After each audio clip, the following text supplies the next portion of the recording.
तहसीलदार महोदय, फॉरेस्ट विभाग के हमारे सम्मानित अधिकारी महोदय, श्रीमान ये बाणसागर, देवलौन, बुढ़वा और पपौन क्षेत्र के बहुत सारे ऐसे किसान हैं जिनका नुकसान तो हुआ लेकिन आज तक मुआवजा नहीं मिला है। कई लोग ऐसे हैं अभी इसी आंदोलन में आए हुए हैं जिनका घर गिरा है और पटवारी या कि वन विभाग का कोई भी कर्मचारी उनके घर का निरीक्षण करने अभी तक नहीं गए हैं। हमारा आपसे आग्रह है, इस पर आप संज्ञान लें। हमारा ज्ञापन है श्रीमान महामहिम राज्यपाल महोदय मध्य प्रदेश शासन भोपाल, माननीय मुख्यमंत्री महोदय मध्य प्रदेश शासन भोपाल, माननीय उप मुख्यमंत्री महोदय मध्य प्रदेश शासन एवं जिला प्रभारी मंत्री शहडोल। विषय है जंगली हाथियों द्वारा फसलों को हो रहे नुकसान से बचाने तथा हाथियों को सुरक्षित स्थान पर पहुंचाने रेस्क्यू के संबंध में महामहिम गोंडवाना गणतंत्र पार्टी जिला शहडोल के द्वारा ज्ञापन पत्र के माध्यम से आग्रह है कि पिछले 3 वर्षों से व्यवहारी क्षेत्र अंतर्गत जंगली हाथियों का झुंड विचरण कर रहा है। व्यवहारी, बाणसागर, बुढ़वा परिक्षेत्र में जंगली हाथियों के झुंड अक्सर रात में किसानों के खेतों में घुसकर उनकी फसलों को नष्ट कर देते हैं। इससे किसानों की आजीविका पर भारी संकट आ गया है। हाथियों के इन हमलों के कारण किसानों की खेती से होने वाली आय में भारी गिरावट आई है, जिससे किसान कर्जे के बोझ में दब रहा है। हाथियों के कारण न केवल किसानों की फसलें बर्बाद हो रही है बल्कि किसानों के परिवारों की सुरक्षा को भी खतरा है। व्यवहारी वन परिक्षेत्र में वन क्षेत्र का घनत्व कम है।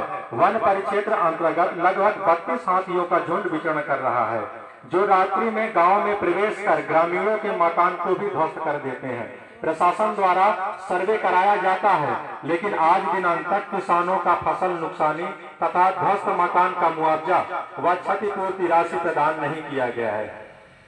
क्षेत्रवासी किसान हाथियों के मूवमेंट से बहुत परेशान है। आए दिन क्षेत्र में जनहानि, फसल हानि व घरों को ध्वस्त कर देते हैं। प्रभावित क्षेत्रों का सर्वे कराकर क्षतिपूर्ति राशि प्रदान किया जाए, साथ ही हाथियों का रेस्क्यू कर अन्यत्र छोड़ा जाए। अतः महामहिम जी से विनम्र निवेदन है कि इस गंभीर समस्या पर तत्काल ध्यानाकर्षण करते हुए निम्नलिखित कार्यवाही करवाने की कृपा करें। पहला है हाथियों के रेस्क्यू। जंगली हाथियों के झुंड को उनके प्राकृतिक निवास स्थान पर सुरक्षित रूप से पहुंचाने के लिए त्वरित और प्रभावी रेस्क्यू अभियान चलाया जाए। दूसरा है फसलों एवं मकान के नुकसान की भरपाई। हाथियों द्वारा नष्ट की गई फसलों एवं मकान की क्षतिपूर्ति के लिए तत्काल मुआवजे की राशि प्रदान की जाए। तीसरा है सुरक्षा उपाय। किसानों के खेतों में चारों ओर बाड़, तार फेंसिंग लगाने और हाथियों को खेतों से दूर रखने के लिए अन्य स्थायी और प्रभावी उपाय किए जाएं।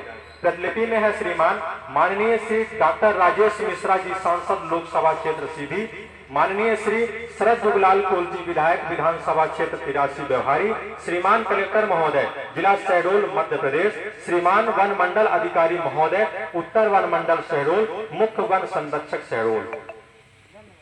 ये हमारा पहला ज्ञापन था महोदय। दूसरा ज्ञापन है हमारा माननीय मुख्यमंत्री महोदय मध्य प्रदेश शासन भोपाल, माननीय उप मुख्यमंत्री महोदय मध्य प्रदेश शासन एवं जिला प्रभारी मंत्री शहडोल। क्षेत्र की विभिन्न जन समस्याओं को लेकर मांग पत्र। माननीय गोंडवाना गणतंत्र पार्टी जिला शहडोल के द्वारा ज्ञापन पत्र के माध्यम से आग्रह है कि पहला, वन भूमि में काबिज काश्तकारों को वन अधिकार अधिनियम 2005-2006 संशोधन अधिनियम 2012 के अंतर्गत वनाधिकार पत्र प्रदान किया जाए। दूसरा है बाणसागर विस्थापित परिवारों को पुनर्वास की व्यवस्था करवाते हुए उनका मुआवजा वितरित किया जाए। तीसरा है महोदय व्यवहारी तहसील में ग्रामीणों की प्रकरण वर्षों तक लंबित रहता है। वह अपना खेती बाड़ी का काम छोड़कर सुबह से आकर तहसील में बैठे रहते हैं। जो पक्षकार सालों से तहसील का चक्कर काट रहे हैं, हमारी मांग है कि बार बार पेशी न बढ़ाई जाए। तहसीलदार महोदय द्वारा फाइलों को निश्चित समय पर डिस्पोज निर्णय कर दिया जाए, जिससे पक्षकार परेशान नहीं होगा। चौथा है महोदय ग्राम